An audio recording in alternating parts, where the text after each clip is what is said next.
Hi friends, upma ఎలా తయారు చేసుకోవాలో చూసేయండి ఫ్రెండ్స్. ముందుగా స్టవ్ ఆన్ చేసుకొని కడాయి పెట్టుకొని 2 గ్లాస్ ఉప్మా రవ్వ వేసుకోవాలి.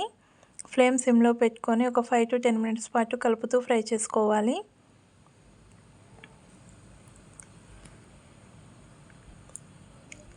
చూడండి, ఇక్కడ మనకు ఉప్మా రవ్వ అనేది ఫ్రై అయిపోయింది.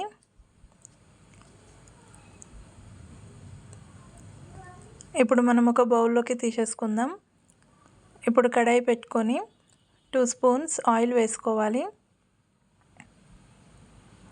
ఆయిల్ హీట్ అయిన తర్వాతకి కొద్దిగా జీలకర్ర వేసుకోవాలి.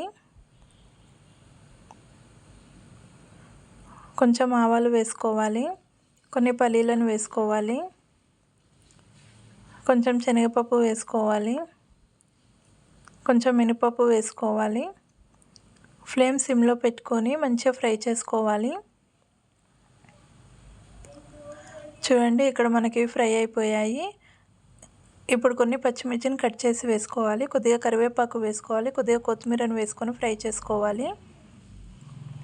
చూడండి ఫ్రెండ్స్, ఇక్కడ ఇవి మనకు ఫ్రై అయిపోయాయి. ఇప్పుడు 2 గ్లాస్ ఉప్మా రవ్వకి 5 గ్లాస్ వాటర్ వేసుకోవాలి. ఇక్కడ 5 గ్లాస్ వాటర్ వేసుకున్నాను.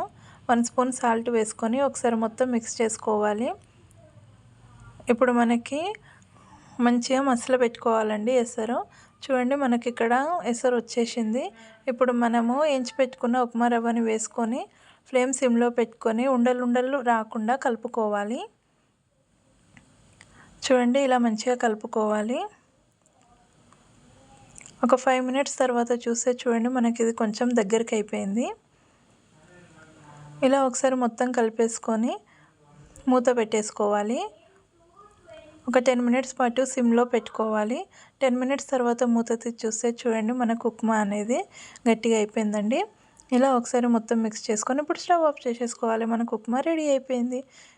ఇప్పుడు సర్వింగ్ బౌల్లోకి తీసేసుకుందాం. వేడి వేడి ఉప్మా రెడీ. ఈ వీడియో కనుక మీకు నచ్చినట్లయితే like, share and subscribe to my channel friends. Bye bye.